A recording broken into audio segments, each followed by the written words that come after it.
Selamat pagi, Shalom. Ya, kita bersyukur kepada Tuhan pagi hari ini.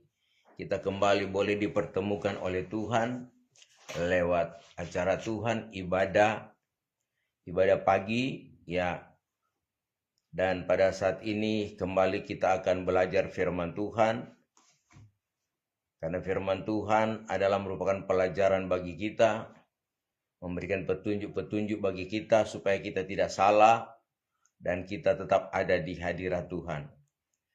Firman Tuhan pagi hari ini, saudara kasih dalam Tuhan, saya akan ambil di dalam Perjanjian Lama dalam kitab Pengkhotbah pasal yang kedua ayat 24. Pengkhotbah 2 ayat 24. Firman Tuhan sebagai berikut.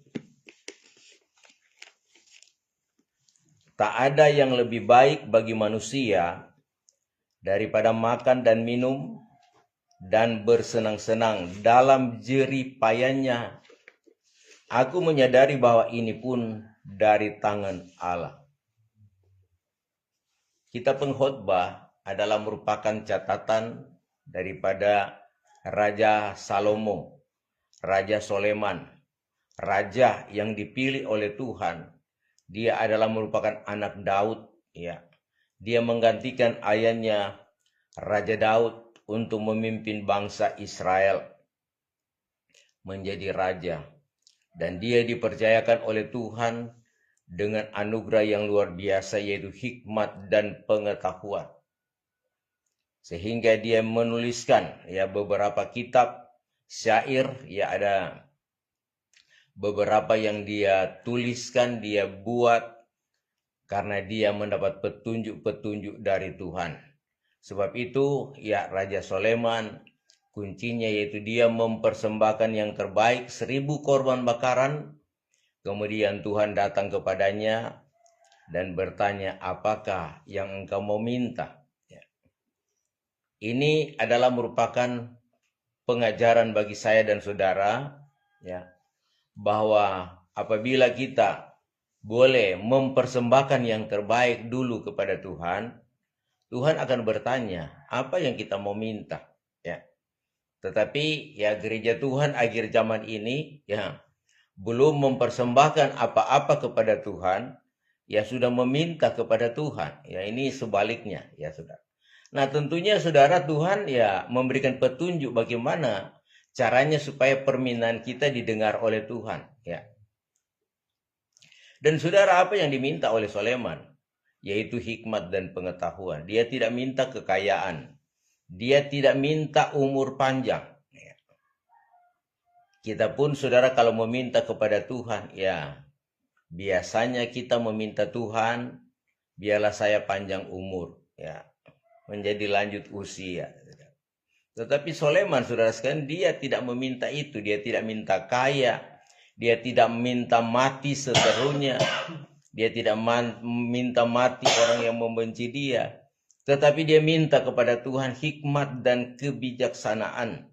Supaya dia dapat memimpin orang Israel dengan bijaksana dan adil. Ya saudara. Dan inilah yang menjadi kunci orang Israel mengalami ketenangan, mengalami kedamaian.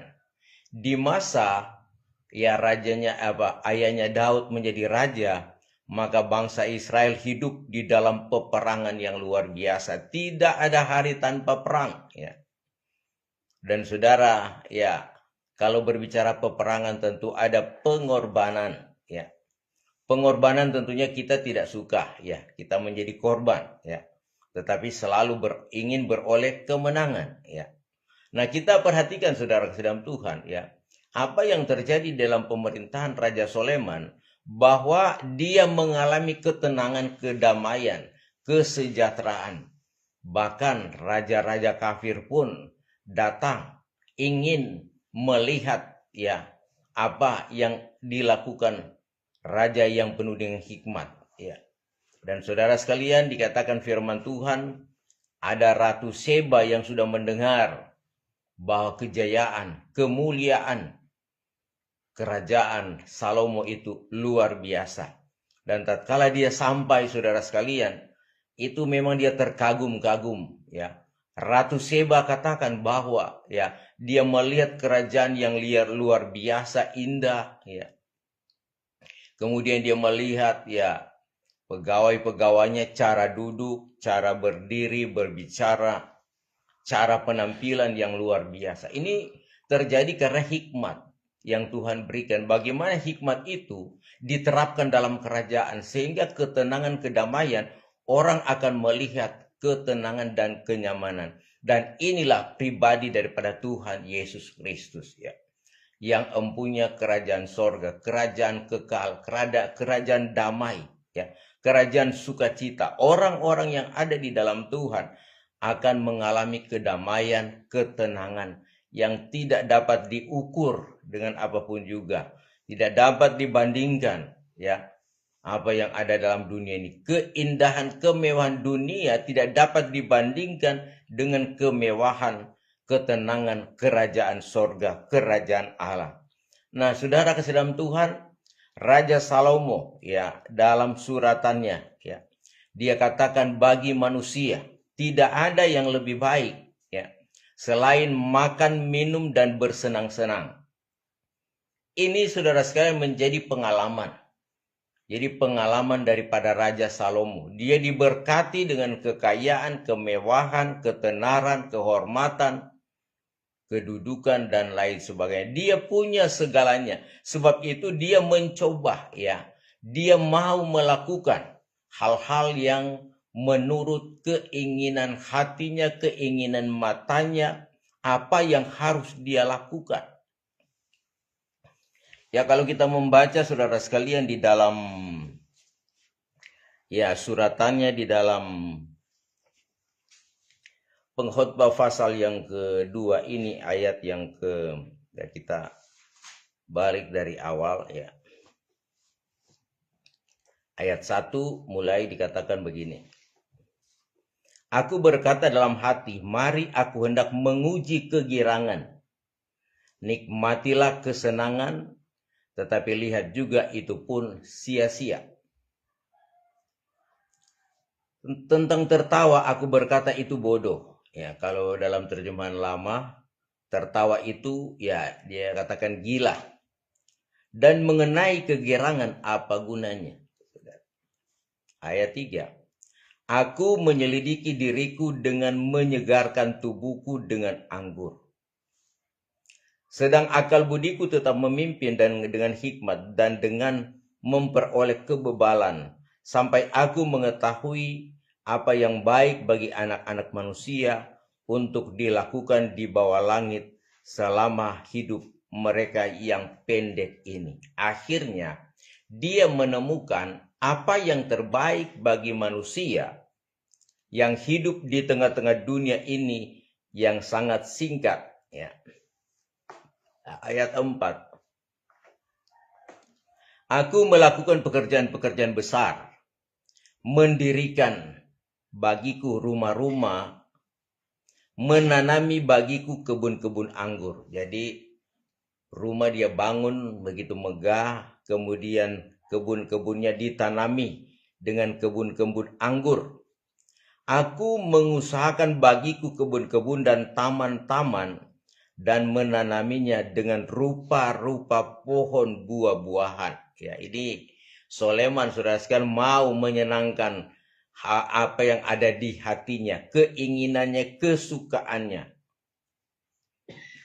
Ayat 6 dikatakan, aku menggali bagiku kolam-kolam untuk mengairi, dari situ tanaman pohon-pohon muda.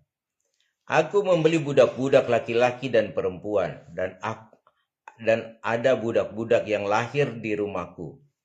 Aku mempunyai juga banyak sapi dan kambing domba melebihi siapapun yang pernah hidup di Yerusalem sebelum aku.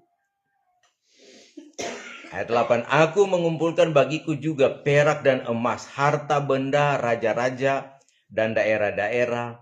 Aku mencari bagiku biduan-biduan dan biduanita-biduanita dan yang menyenangkan anak-anak manusia, yakni banyak gundik. 9. Dengan demikian aku menjadi besar, bahkan lebih besar daripada siapapun yang pernah hidup di Yerusalem sebelum aku. Dalam pada itu hikmatku tinggal tetap dalam aku. Aku tidak merintangi mataku dari apapun yang dikehendakinya, dan aku tidak menahan hatiku dari sukacita apapun. Sebab hatiku bersukacita karena segala jerih payahku, itulah buah segala jerih payahku. Ya, saudara, ini yang dilakukan, ya. Soleman sebagai manusia, dia menyenangkan hatinya, memenuhi kebutuhannya. Dan saudara kasih dalam Tuhan, ya. Kuncinya saudara sekalian, ya. Ayat yang ke-11, dia mengambil keputusan, ya. Ketika aku meneliti segala pekerjaan yang telah dilakukan tanganku dan segala usaha yang telah kulakukan untuk itu dengan jerih payah, lihatlah segala sesuatu adalah kesia-siaan, usaha menjaring angin, memang tak ada keuntungan di bawah matahari. Ya saudara. Jadi ini merupakan pengalaman daripada seorang raja, dan ini adalah Alkitab. Ini firman Allah, ya. Dikatakan firman Allah itu kekal. Jadi apa yang dikatakan oleh firman Tuhan, apa yang dikatakan oleh Raja Soleman, saudara, ini harus kita percayai dengan sungguh-sungguh, ya. Karena banyak orang terjebak karena mengumpulkan harta sebanyak-banyaknya. Orang saudara sekalian berusaha, bekerja mati-matian, ya. Dari pagi sepanjang hari sampai malam juga. Bahkan kerja sampai malam. Apa saudara sekalian yang ingin dapatkan? Yaitu hanya untuk mendapatkan uang, ya. Untuk mendapatkan materi, mendapatkan berkat, ya saudara. Ini sudah dialami oleh Raja Soleman. Dia katakan percuma, ya, sia-sia, saudara. Dan saudara kasih dalam Tuhan, dia ambil kesimpulan, ya, bahwa ya dalam hidup manusia tidak ada yang lebih baik dari makan minum dan bersenang-senang. Itu yang terbaik dalam hidup manusia, ya. Dan seorang manusia, kita pun saudara sekalian, ya, tentu mendapatkan hal yang demikian, ya, dalam keadaan kebutuhan makan minum terpenuhi, dan saudara, ya, bersenang-senang dalam segala hal, ya. Kita mendambakan hal yang demikian, ya. Tidak ada manusia yang ingin hidup susah, hidup menderita atau jadi miskin, ya. Tetapi tentunya setiap manusia berusaha supaya dia hidup tenang, hidup nyaman dalam keluarga, anak-anak terberkati, sehat-sehat, berkumpul dengan sukacita, bahkan sampai cucu-cucu, sampai cece mungkin, ya. Bahkan keluarga berkumpul bersama-sama, ya. Seperti ya dikatakan saudara sekalian oleh Raja Daud, ya, Mazmur 133, alangkah indah dan baiknya apabila saudara itu lagi duduk bersama, berkumpul bersama-sama, menikmati kebaikan Tuhan. Dan Tuhan memerintahkan berkat, ya, turun saudara, ya, memenuhi orang yang bersekutu beribadah kepada Tuhan, ya. Dan inilah yang kita lakukan di hari-hari ini, ya. Namun saudara, kita perhatikan bahwa dikatakan makan, minum, kemudian kesukaan itu menjadi bagian yang paling indah, bagian baik bagi manusia. Dalam hal ini saya membagi dua versi, ya saudara, yaitu versi secara lahiriah dan versi secara rohani, ya. Oke saudara, kita memang tatkala kita diberkati, kita soal makan minum itu, ya saudara kasih dalam Tuhan, ya. Orang Manado terkenal dengan ya suka pesta pora, makan minum. Acara saudara, acara apapun selalu disediakan makanan dan minuman, ya. Baik hari jadi, acara syukuran, bahkan pesta-pesta pun, pesta kawin, pesta ayah, pesta adat, pesta apapun, ya saudara, dalam keluarga, ucapan syukur selalu ya dibarengi dengan makan dan minum. Tetapi pada akhirnya, ya, dikatakan firman Tuhan bahwa kerajaan Allah itu bukan soal makanan dan minuman, tetapi damai dan sejahtera yang dikerjakan oleh Roh Kudus. Roma 14 ayat yang ke-17. Ya, kita baca firman Tuhan. Sebab kerajaan Allah bukanlah soal makanan dan minuman, tetapi soal kebenaran, damai sejahtera dan sukacita oleh Roh Kudus. Jadi ini harus kita saudara ingat baik-baik bahwa seenak-enaknya makanan, banyak-banyaknya makanan, minuman, saudara akan mengenyangkan, memuaskan kita. Tetapi ya dikatakan bahwa kerajaan Allah tidak diukur dengan makanan dan minuman secara jasmani. Ya. Tetapi kerajaan Allah diukur dengan damai dan sejahtera yang dikerjakan oleh Roh Kudus. Jadi saudara, ya makanan itu tidak menentukan kita ya mengalami kebaikan. Ya memang enak kalau kita makan ya serba ya tersedia ya. Bahkan kalau orang mengalami kesusahan, apalagi ya soal makanan ya kekurangan, maka dia akan berusaha, bahkan dia mengalami saudara sekalian ketegangan. Ya, dia akan berusaha supaya manusia bisa makan, ya. Apapun itu. Jadi orang yang lapar, barang yang saudara sekalian pahit terasa manis, ya. Apapun yang ada di depan dia makan, saudara, karena lapar, saudara. Tetapi orang yang kenyang dia membuang-buang makanan itu. Ya. Nah, saudara kasih dalam Tuhan, secara lahiriah, orang suka, ya saudara sekalian makan minum bersuka-suka. Oke, saudara dalam Tuhan. Tetapi pada akhirnya saudara, ya Tuhan memperhadapkan manusia ya kepada ya hukum. Ya, kalau kita membaca dalam pengkhotbah pasal yang ke-9 ayat yang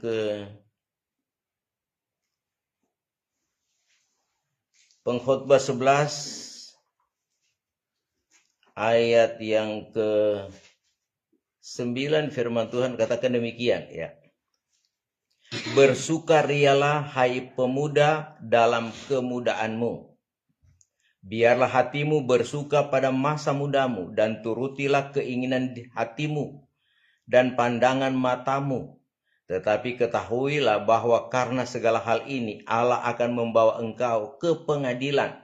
Ya saudara, pada akhirnya kuncinya kita akan menghadapi kursi pengadilan Kristus. Apa yang kita perbuat di dalam dunia ini. Ya saudara sekalian. Sebab itu saudara sekalian firman Tuhan mengingatkan ya. Ada saudara sekalian soal makan minum kesenangan secara lahiriah. Dan ada soal makan minum kesenangan di dalam Tuhan yang dikerjakan oleh Roh Kudus. Ya. Saudara memang roh kita juga perlu diberi makan. Ya. Makanan rohani kita adalah firman Tuhan dan Roh Kudus ya. Ini harus menjadi kesukaan kita ya. Dan orang yang saudara sekalian dipenuhi dengan firman Allah setiap hari bertambah-tambah, hatinya akan mengalami ketenangan, akan mengalami damai sukacita ya. Sebab itu saudara, ya kita saudara sekalian sebagai hamba-hamba Tuhan, anak-anak Tuhan ya. Kalau kita selalu baca Alkitab ya, maka hati kita akan jadi tenang. Apapun situasi, ya, mari kita praktekkan, saudara, bahwa firman Allah itu hidup dan berkuasa, lebih tajam daripada pedang bermata dua, menceraikan nyawa dan roh. Sumsum pun dapat tercerai oleh kuasa firman Tuhan. Ya. Mari kita baca firman Tuhan, baca Alkitab. Di dalamnya, saudara sekalian, ada kuasa yang mengalir, yaitu kuasa Roh Kudus. Ini makanan rohani kita. Kalau rohani kita kuat, maka iman kita saudara sekalian akan luar biasa. Dan iman inilah yang mengalahkan segala sesuatu yang ada dalam dunia. Mengalahkan segala tantangan, hambatan-hambatan perjalanan iman kita. Kita akan mengalami kemenangan, ketenangan apabila Tuhan menyertai kita dengan kebenaran firman Allah dan kuasa Roh Kudus. Ini menjadi pengalaman daripada Rasul Paulus. Ya, dia katakan, ya dalam Tuhan menyertai dia, tidak ada lawan yang saudara dapat menghambat dia untuk tetap maju. Kita pun ya yang selalu ada di hadirat Tuhan. Kita merasakan kekuatan, kesehatan, kemampuan untuk memerangi kuasa-kuasa kegelapan, kuasa iblis. Karena musuh kita, ya, musuh kita adalah bukan manusia. Kita bukan melawan darah dan daging, tetapi roh yang ada di udara, penguasa yang ada di udara, yaitu kuasa iblis, kuasa setan. Inilah saudara sekalian kekuatan yang saudara sekalian kita hadapi, tetapi percayalah bahwa kuasa Tuhan akan lebih besar daripada kuasa yang ada di dalam dunia ini. Ya, saudara. Kita perhatikan saudara sekalian bahwa tatkala kita memiliki hikmat seperti Raja Salomo ini, kita melihat segala sesuatu yang ada di dalam dunia ini, ya, dikatakan dalam Pengkhotbah pasal yang ketiga, itu sia-sia adanya, ya. Karena saudara sekalian, ya, segala sesuatu ada kemudian akan berlalu juga, ya, dan manusia akan tetap juga, saudara. Nah, oleh sebab itu kita ini, ya, hidup, ya, dikatakan oleh Tuhan kita sebetulnya kita hidup di dalam kesia-siaan. Artinya, saudara sekalian, kita hidup dalam kegelapan tatkala kita dipengaruhi oleh iblis setan, kita dituntun dan kita berjalan dalam kegelapan, dan tujuan kita saudara pada ujung-ujungnya kita saudara sekalian akan mengalami kebinasaan. Tetapi kita bersyukur kepada Tuhan karena Tuhan Yesus, ya, boleh menebus kita daripada kehidupan yang sia-sia, ya. Dikatakan saudara dalam 1 Petrus pasal yang ke 1 Petrus 1, kita akan membaca ayat yang ke-18 mulai, ya. Sebab kamu tahu bahwa kamu telah ditebus dari cara hidupmu yang sia-sia, yang kamu warisi dari nenek moyangmu. Itu bukan dengan barang yang fana, bukan pula dengan perak atau emas, melainkan dengan darah yang mahal, yaitu darah Kristus, yang sama seperti darah anak domba yang tak bernoda dan tak bercacat. Ya, saudara, kita ini saudara sekalian yang awalnya saudara sekalian yang makan minum bersuka-suka secara lahiriah, secara duniawi, itu menuju kepada kebinasaan kalau tanpa kita mengandalkan Tuhan. Sehingga kita boleh ditebus daripada kehidupan yang sia-sia ini, kita dibawa kepada kehidupan yang saudara sekalian menuju kepada kesenangan yang kekal, yaitu mengikuti cara Tuhan, ya. Berbicara tentang penebusan berarti kita dibayar tunai, ya. Dibayar tunai berarti kita lunas, ya. Dan kita sudah dibayar oleh Tuhan sehingga kita menjadi milik Kristus. Jadi saya dan saudara yang sudah dibayar tunai oleh Kristus, kita ini milik Kristus. Jadi kalau kita milik Kristus, ya dikatakan, ya tentunya kita orang yang berbahagia, ya. Karena Tuhan katakan dalam Kisah 4 ayat yang ke-12, tidak ada nama lain di dalam dunia ini yang menyelamatkan kita selain hanya di dalam nama Tuhan Yesus Kristus. Berbahagia kita, saudara sekalian, kalau kita ada di dalam Tuhan. Dan saudara kasih dalam Tuhan, kita pun harus mengalami proses dalam mempertahankan iman. Tuhan akan uji sampai di mana saudara sekalian kepercayaan kita kepada Tuhan. Jangan sampai saudara, ya, kita tidak kuat di dalam Tuhan, kita tidak kuat di dalam iman. Nah, ini yang harus kita saudara sekalian perhatikan hidup kita, supaya kita harus teguh, kita harus kokoh. Dan orang yang teguh, orang yang kokoh, dia saudara sekalian bertambah-tambah dalam kebenaran, ya.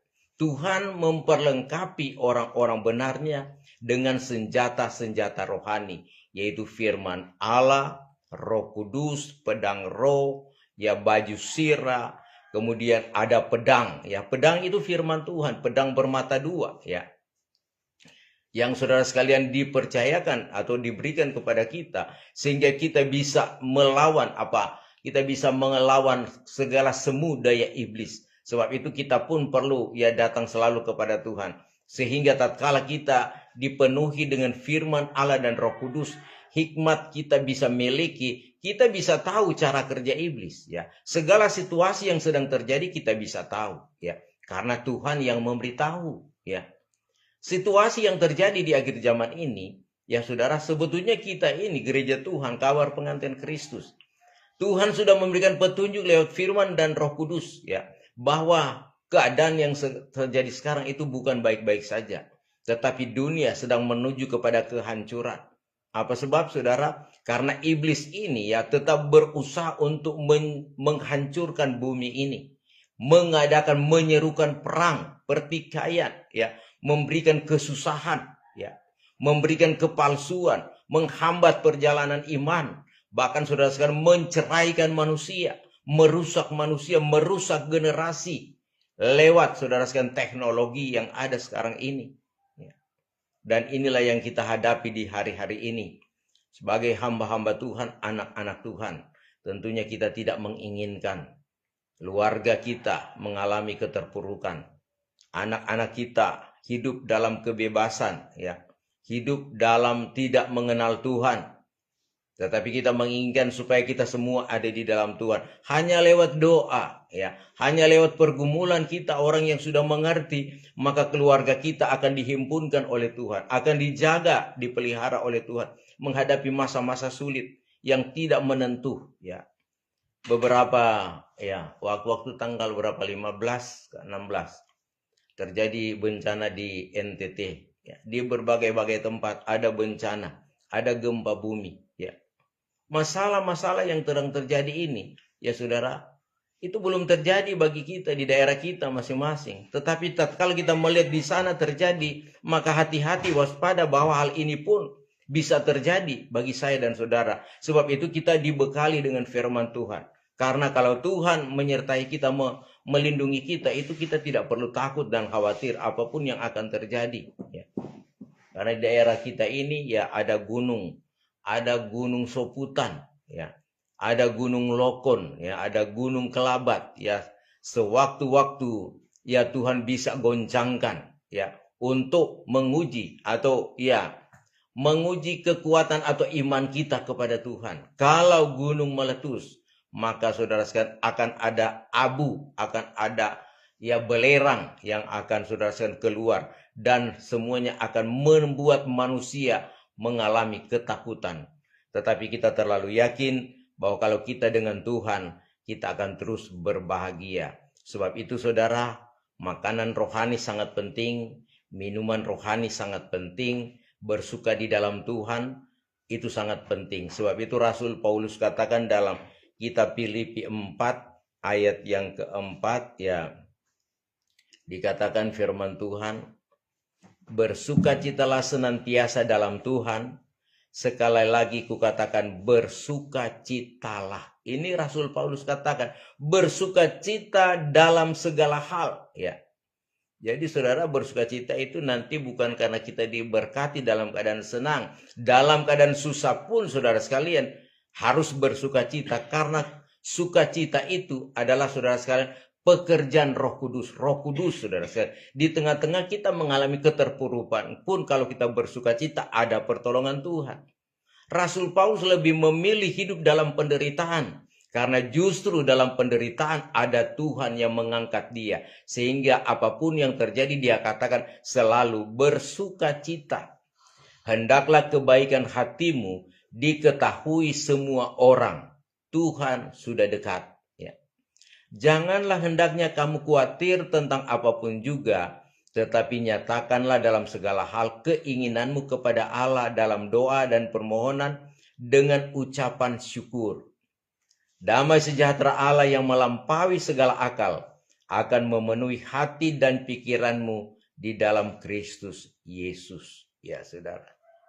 Ayat yang ke-8 dikatakan, jadi akhirnya saudara-saudara, semua yang benar, semua yang mulia, semua yang adil, semua yang suci, semua yang manis, semua yang sedap didengar, semua yang disebut kebajikan dan patut dipuji, pikirkanlah semuanya itu.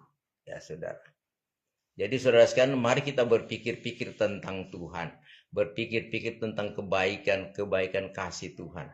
Kalau kita berpikir itu, saudara, hati kita menjadi tenang. Jadi jangan kita memikirkan perkara-perkara yang ada di bumi ini, ya.